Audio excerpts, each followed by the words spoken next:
What is up there, guys? This is Cobrak, and as I alluded to in my previous vlog video, I kind of want to use a video right here just to talk about some of my results on Jordan Peterson's Understand Myself personality quiz. I'm going to actually link the quiz down below in the description so that you can check it out yourself. But this video is essentially me just going to be, going over my results.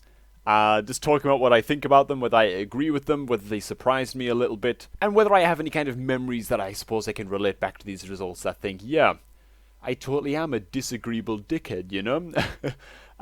So, yeah, let's just begin going through these. It kind of breaks them down into the big five personality traits, which if you're, familiar with personality quizzes, you've probably heard of the big five aspect skill before. And it also breaks down these five into a couple of subcategories as well, which you'll see as we go a little bit further down. So, let's go, man. Let's begin on down the page. Okay. There it is. Oh, really? It's going to take up the full page. Okay, so I'm not going to go through all of this, obviously. Agreeableness. Exceptionally low. You are less agreeable than 99 out of 100 people. So, this did surprise me a little bit that I got this result. By the way, I want to point out right now that you can only take this test once. Once you've taken it once, you can't do it again. So you have to do it with a clear mind, do it while relaxed. And of course, you can't retake the test because you're not allowed to fucking skew your goddamn results, okay? So, yeah. I can quite comfortably say that I'm a fucking quiz expert at this point. I feel like I'm quite good at getting in the mindset of not answering questions in a way that I'm trying to, like, influence the outcome to feel good about myself, you know? Or some shit like that. Because that's just fucking, like, what the hell's the point, you know? Why are you even bothering with the goddamn quiz? So yeah, agreeableness exceptionally low. This sort of surprised me a little bit. Like, I knew I was quite a disagreeable person. I like to argue. I like to be blunt and straightforward. And just fucking make my point and not give too much of a damn about what people say. If I think someone is wrong, I'm not going to hold back, you know what I'm saying? But I didn't think I would be quite this disagreeable. Sophie actually does, Soph isn't here right now, but Soph does actually say quite often that my worst habit, my worst trait, is that I am obscenely stubborn. And I suppose I can agree with that. So let's read through this just a little bit. You are exceptionally low in agreeableness. Okay. People high in agreeableness are nice, compliant, nurturing, I hate kids, kind, naively trusting, and conciliatory. However, because of their tendency to avoid conflict, they often dissemble and hide what they think. People low in agreeableness are not so nice. I'm fairly nice, you know what I'm saying? I'm not like a dick about it, but a little bit further down you'll see that I don't score too bad in politeness, so maybe that's why. And not so nice. We are stubborn, dominant, harsh, skeptical, okay, competitive mind, yes, and in the extreme, even predatory. Okay, I mean, I'd say that I fall into the extreme category here, but come on, man, I'm not a fucking psychopath, you know what I'm saying? However, they tend to be straightforward, even blunt, so you know where they stand. Okay, I get that. So I agree with most of that, like I say. I don't think I'm a dick. I'm fairly good at biting my tongue when I know that, saying something or raising an objection to something is just going to cause more trouble than it's worth. So I don't think I'm that disagreeable that I'm going to be like, I'm not going to be like the square wheel on the car, you know what I'm saying? Who's just dragging everybody else back and making the situation shit for everybody just because I disagree with what's happening and because I'm very low in agreeableness. But yeah, people with exceptionally low levels of agreeableness are seen by others as markedly competitive, colder, tougher, and very much less empathetic. So, those sound like negative. Some of those sound like negatives. But I sort of agree with those. I feel like I'm, these sort of confirm it a lot. It's very interesting because Sophie is actually quite high in agreeableness, which is, it's more normal for women to be higher in agreeableness than men. Oh yeah, here we go. The mean percentile for women in the general population is 61, and for men it is 38.5. So I'm still pretty disagreeable compared to most of the guys, but even when I compare myself to Sophie, Soph tends to take a much more compassionate route into fixing problems. We both work with people a lot in work, and Sophie works much more closely again with people. Soph works with selling to people and making contracts with people and blah, blah, blah, blah. And she's got to be, very give and take, negotiating and stuff like that. I'm much more the kind of person, they do one thing wrong. Like, Sophie's like, oh my god, this guy is just blah, blah, blah, blah, blah, I'm just like, fire the bastard. Get rid of him, man. Fuck him, I'm like completely the opposite of Sophie. And that's why I don't work with people as much. I think that I'm in the correct role. I'm in much more of an editing centric job. I'm working just at my computer a lot. I don't have a lot of human contact. And that's probably for the best, So, yeah, that's one interesting way where I actually see my low agreeableness, I guess, become a thing. I see it manifest, in my life. I won't go over these sub ones too much, but these are both, agreeableness has two aspects, compassion and politeness. These are like the subcategories, and you can probably imagine where I'm going to end up on these as well. Compassion. Yeah, I know, I don't mean to say this like, oh, I'm just trying to big myself up. I know I'm a bit of a savage. I know that I am. I know that even sometimes when I'm doing Q&A videos, I usually start out the video, like I'm mentally planning this to myself, when I'm answering somebody's question, especially if it's like a personal question. How do I deal with heartbreak? How do I overcome this fear? How do I do this? How do I do that? Like I'll give a not a watered down. I'll give not such a strong answer for the first half of the answer. And then once all of that politically correct answer is out of the way, I'll give my true, savage, heartless fucking answer yeah. Well, I mean, you might observe this in some of the vlogs as well. Towards the end of the vlogs, I usually degenerate into a savage a little bit. So I agree with this statistic. Politeness, exceptionally low. Okay, I said I was a little bit higher in politeness. I'm more polite than one person out of 100 at least. That's something, right? But no, I sort of disagree with this a little bit. I feel like I'm quite a polite person. Maybe I'm not. My extraversion score is actually quite low. I'm actually somewhat introverted, so maybe that has something to do with why I, bite my tongue from time to time. But I don't feel like I'm fucking less polite than 98 out of 100 people. God damn, dude. People who are exceptionally low in politeness challenge and confront authority, and they are not obedient. If they are respectful, it is grudgingly. Okay. And will only be manifested toward people who continually both deserve and demand it. Deserve, I'd say so. If I feel like someone doesn't deserve respect, no, man. They are comfortable confronting other people, yep, and enjoy it. I certainly don't mind it. People extremely low in politeness are motivated to engage in conflict and seek out confrontation. Yep. Honestly, debate is like one of my favorite things, dude. Especially about answers and like questions that really don't have a correct answer. So you can debate them forever. Like the God question or something, I love that shit, man. I'm not like a hardline, solid, fucking hateful atheist or something, I don't like go around bashing religion or anything like that. Nothing like that, of course not, man. But as a debate topic, it's like a sport. It's like a game of table tennis to me, I fucking love that shit. Anyway, conscientiousness, exceptionally high. Okay. Exceptionally conscientious people are extremely dutiful. They are sloggers. They are made extraordinarily uncomfortable by inactivity. Oh my god, man. That actually makes my hairs stand on end. It's that fucking true, dude. It's that true. I remember for around, man, I was out of work when I first left college. I say out of work, I was never technically ever in work, you know what I'm saying?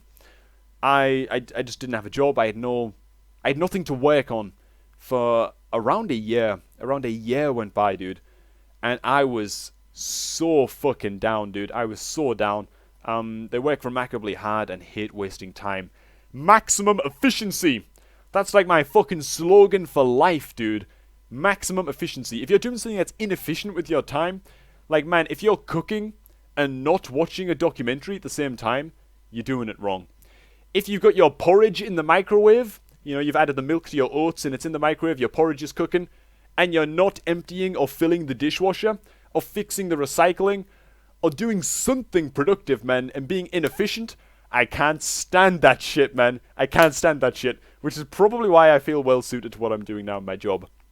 Because it's a lot about making sure that all of our editing processes at Game Leap are really stringent and efficient, and we are producing, consistent content for the website and stuff like that.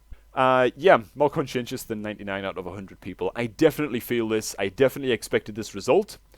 I was expecting upwards of maybe 75. Again, I wasn't really expecting this high. Like, I think that's a consistent thing with my results, is that I sort of expected most of them, but I didn't expect them to be as extreme as they were. And I believe that these results are kind of compared to, like, your answers are on the quiz are compared to a sample pool of like 10,000 people from, different backgrounds, age groups, genders, stuff like that. So, yeah, didn't expect myself to fall this low on most of these scores. But anyway, back to the. I mean, let's get back to these. So, in fact, you know what? Let's read a little bit more on conscientiousness, man, because I find this one really interesting. They're extremely unlikely to procrastinate. Procrastination is... Don't even talk to me about procrastination, man. I fucking hate that shit. Particularly if they are also below average in neuroticism. I'm not. If an exceptionally conscientious person promises to do something, he or she will do it, regardless of circumstance and without finding excuses. Man. I've rattled on so much about do not make fucking excuses for yourself in so many vlogs now. I mean, I don't even have to. They're extraordinarily decisive. Yep, neat, organized, future-oriented, and reliable. Okay, these all sound like positives, man, so I want to give myself a little pat on the back, man, for these, Neat, it probably doesn't look like it if you can see behind me right now, because Sophie's desk is always fucking chaos. Man, you look down at my desk, you know what? My desk, clean as a fucking whistle, apart from 2 sweet wrappers. Well, it's near Christmas, alright, shut up. I'm allowed a couple of fucking kits. But yeah, honestly, I noticed this when I compare mine and Sophie's desks. Sophie is not high in conscientiousness, man. She's goddamn... It's chaos on Sophie's... I can't stand it, alright? I just try not to look at it. It's when my back's facing it. But yeah, there you go, man. Industriousness, this just comes down to hardworking, I think. Exceptionally industrious people are extremely likely to be successful in school, in administrative and managerial positions. Okay. They live to work. Yep, blah, blah, blah, blah, blah. Orderliness. Yeah. Even as a kid, I like to keep everything extremely neat and tidy. Exceptionally orderly people are extremely disturbed and disgusted by mess and chaos. Sophie, goddammit! They keep everything extraordinarily tidy and organized. Yes. They think in remarkably black and white terms. Things are good or bad, acceptable or unacceptable with no grey areas. I don't think the no grey areas is necessarily true, but in terms of physical, real-world neatness, just fucking put things back where you got them from. You know what I'm saying? It's not hard. God damn it. Extraversion. So I lean very slightly towards introversion on the extraversion scale. And I expected this to be a little bit more towards the introvert. You know what? I'll just read through this a little bit so far. So I'm basically smack bang in the middle. People with average levels of extraversion are not overly enthusiastic, talkative, assertive in social situations, or gregarious. They enjoy social contact, but are also happy spending time alone. So, I don't know whether this is a recent development with me, but since I started eating better, and since I started working with people, a little bit, I work with some of the other editors and stuff, and work with the team on Game Leap and stuff like that. And especially since I started working out as well, I've got a lot more extroverted, man. I'm much more comfortable with putting myself out there. I notice it all the time when I visit Sophie's grandparents. Whenever we visit Sophie's grandparents, it's always on a Sunday. It's sort of just a thing in the UK, where all of the family gathers up on a Sunday, usually at the grandparents or at the mothers, Everyone gathers up there, 10, 15 people, all in the living room, having your Sunday dinner, man. It's beautiful. I'd always be really, really quiet. I'd always be super quiet, man. I just sort of keep to myself. I'd eat my dinner. I'd talk to the people immediately beside me. And that's just the way I was, I didn't feel like constrained or anything. I didn't feel like beaten down and Sophie's family's all cruel, they all make fun of me. It wasn't anything like that. I was just a quiet person. I just found that I didn't just have... I found that I didn't have much to say. I found that I didn't have much to offer to any kind of conversation. I think of a joke or some funny shit I could say, to strap onto the end of a conversation, kind of join in, have a laugh, And I just wouldn't say it because I thought, well, it's not that funny. It's not that good, I won't be able to pull the delivery off anyway, fuck it. And I just sort of keep to myself a bit more. Recently, yeah, I felt myself getting more extroverted. In fact, they actually noted this just last week. They were like, man, what the hell happened to Tom? They were all talking about me, in the fucking room. I was like, what? I was like, well, what do you mean, What do you mean? And they were like, what happened to to our nice, shy Tom. He won't shut the hell up now, you know? But it actually made me realize, like, wow, man, I have been getting a lot louder recently. So maybe I shouldn't be too surprised by this result. But I do feel like if I'd taken this test maybe a year ago, it would have been closer to like the 30th or the 25th percentile. I'm still not the kind of person who enjoys much social contact. Not really. I sort of enjoy it when I get there, and it's fine, you know, I engage with people, but I really, really appreciate alone time. Like, a lot. I'm the kind of person who could be left completely on their own for weeks at a time. For weeks at a time, dude. And be completely fine. Be completely happy with that. And I wouldn't really crave social contact. And honestly, I'm going to say something here that might, you know what, some people might fucking relate to this. So I'm just going to say it because I'm a disagreeable bastard, alright? That was a little bit savage against myself. But it's not that I don't enjoy social contact. It's not that I hate people. It's nothing like that. It's not that I don't like people or just don't like speaking to people. It's that I just enjoy my own company more than other people. And that's not to say other people suck, you know what I mean? I just feel like I'm really good at just steeping in what I've got going on, you know? I can happily work for like 12 hours straight. I can happily just be on my own and just play games, just Steam games for 12 hours straight, be completely fine. If I'm not doing that, I'm reading. If I'm not doing that, I'm writing. If I'm not doing that, I'm cooking a delicious meal or I'm working out or whatever. I'm really good at just spending time with myself, man, and appreciating that alone time. I've had a lifetime of practice at it. Yeah. We've gone off on a huge fucking tangent, man. This video is going to go on forever. Holy shit. Enthusiasm, moderately low. This is just your propensity to get excited about things, and yeah, I'm a little bit on the low side. I think it takes quite a bit to get me kind of hyped up. Assertiveness, typical or average. Yeah, I'm not too surprised by that. I can be assertive when I need to be, but otherwise I'll tend to take a bit more of a backseat. Neuroticism. Okay. People with moderately low levels of neuroticism, which we have, we are lower in neuroticism than 75 out of 100 people. People with moderately low levels of neuroticism tend not to focus on the negative elements, anxieties, and uncertainties of the past, present, and future. They can have periods of time where they are unhappy, anxious, or irritable, particularly when facing a serious or sustained problem, but they generally cope well, don't worry too much, and recover comparatively quickly when stressed. Yeah, this is again a big difference between me and Sophie. When Soph did this test, I won't tell you exactly where she finished, but she was pretty goddamn high in terms of neuroticism. And I could have predicted it. I could have easily predicted it. Soph's the kind of person who will get really nervous and anxious about things. If she's got a lot of work going on or something like that, and everything's kind of chaos, she'll get super fucking stressed. She definitely has, I don't think I have any phobias. Soph has a lot more, irrational fears than me. She'll wake up some days and just feel like crap, and she just won't want to lift a finger, and she'll just be fucking pissed. Maybe that's just a woman thing. Not to be fucking genderist here, sexist here, but no, fuck it, man. Whatever. It's quite clear there are gender differences, man. I don't need to sugarcoat that shit. But yeah, women are typically higher in neuroticism, which means they are more susceptible to things like anxiety and stuff like that. So I'm not surprised at all that I finished lower in that. Not only because I'm a guy, but because it takes a hell of a lot, man. A hell of a lot to stress me out. Lack of work stresses me out. Volatility. Individuals average in volatility tend not to vary abnormally in their mood.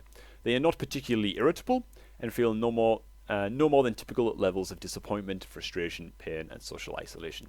They express their frustration, disappointment, and irritability responsibly and not excessively often.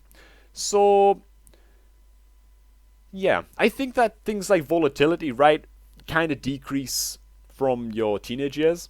I think that in your teenage years, I think that you're probably more volatile in general because you're just a bit of an idiot. You don't really know what you're doing. You're feeling emotions more strongly than you've ever felt them in your life, and doing things like overreacting, acting in anger or in despair. Those kind of things happen a lot more when you're younger. I feel like my score would have been higher if I, again, taken this test when I was younger. Based on the fact that, yeah, man, I used to fucking flip my shit, man, if I was raging in a goddamn game. The evidence for that is the bottom of this keyboard. I've had this keyboard for about 7 years, man, and I fucking... longer even, actually. God, it must be like 9 years now, dude. I first started playing WoW on this fucking keyboard. which is what this is from. You see how I smashed the bottom peg off right there? And the other one's being held on by a piece of sticky tape? You see that? Yep. I've had this keyboard all that time. I smashed this keyboard in a surge of volatile rage, right? I remember the event very, very fucking clearly, man, in my more volatile days. Back in the Burning Crusade, I was playing Destro Lock Holy Paladin 2v2s, and we were against Rogue Discipline Priest. And the game had been going on forever, and I was getting fucking pissed because my goddamn dinner was done, and my mom kept on shouting upstairs, Tom, you bastard, your fucking food's getting cold. I was like, I know, Mom. I was like, fucking gaming away, you know. And the bastard fucking priest, man, I was getting him for like 18 minutes. He finally got out of mana. He was running around a pillar, got him down to like 11% health, right? He was basically dead on my screen, okay? But I couldn't fucking finish him. I needed to life tap to get the mana to shadow burn him, or conflagrate him, or whatever it was, to finish this bastard off. He got just enough mana left to fear me and my pet, like Psychic Scream. He bolts across the fucking map, and he's drinking, and I lag so hard while I'm getting feared that I run into the pillar and disconnect. And I just fucking lost my shit, dude. I fucking smashed my fucking keyboard down, man. I was losing my goddamn mind. So I do think that when you're younger, like, I would never react like that now. What the hell am I doing, man? I like my keyboard, you know what I'm saying? I have cleaned it since, by the way. It's been 9 years, it's been cleaned, don't worry about it. Only last week, but we won't talk about that. Every single key I took off, man. Oh, fuck, man. I think the Black Death was under my keys, you know? But yeah, I do think that volatility is one of those things that, as you get older, you get, you know, a little bit more jaded, maybe. A little bit less enthusiastic about shit. I think that it probably naturally goes down for most people, so... That's a lot of talk about a very minor stat here, and a stat that I finished around average on, but whatever, man, I want to share that little anecdote there. I don't rage anymore about almost anything, really. I get pissed off about stuff, but I don't fucking lose control of myself, you know? Openness to experience, typical or average? So, yeah, around average on this one, too. We'll read a little bit from this. People with typical levels of openness to experience are as smart and creative as others, on average. They are not generally characterized as exploratory or visionary, but have their moments of insight and realization. Alright, fair play. They are sometimes interested in learning for its own sake, and show some interest in acquiring new abilities and skills. They are not overwhelmingly curious, and are not strikingly interested in abstract thinking, philosophy, or the meaning of belief systems and ideologies. So, I'd actually disagree with this bit. Interested in abstract thinking, philosophy, the meaning of belief systems. That's so fucking interesting to me, man. That kind of stuff right there. Like, I know I agree with most of this stuff. I agree with, like, all this action down here. But this bit right here, it's one of my favorite things, man, talking about, you know, thinking patterns and philosophy and just why people are the way they are and why people do the things that they do. It's a hard one to quantify, openness to experience, I guess, but this score sort of doesn't surprise me. I just disagree with that a little bit down there. But I guess that's just a tiny bit to disagree with. Intellect high, openness moderately low. Yeah, I mean, it says right here, people... Oh, okay. I didn't actually notice this before, man. I'm somewhat high in intellect, which is a sub-category of openness to experience. Oh, sub. People high in intellect are quite interested in ideas and abstract concepts. So there you go. That's where I get my my height in this. It's just my openness, which is like creativity and stuff, is a little bit on the low side. Which I guess I sort of agree with. I mean, openness, yeah, is more related to, I guess, creative thinking. And intellect is more related to logical thinking. Yeah, I think these are about right. Oh, crap, and that's actually it. We're actually right at the end. Okay, man, so this test, I'm going to put a link to this in the description box down below. You do, of course, have to pay for this. It is a professional level, I guess, psychological test. I believe it was created by 3 notable professors of psychology, and one of them being, of course, Jordan Peterson. You do, of course, have to pay for the test because a lot of work and effort has gone into making it as refined as possible. Again, I'm sorry I don't have any discount links or anything for anybody if you do want to go ahead and take this test. But yeah, I wanted to make this video anyway, and just talk about this just a little bit.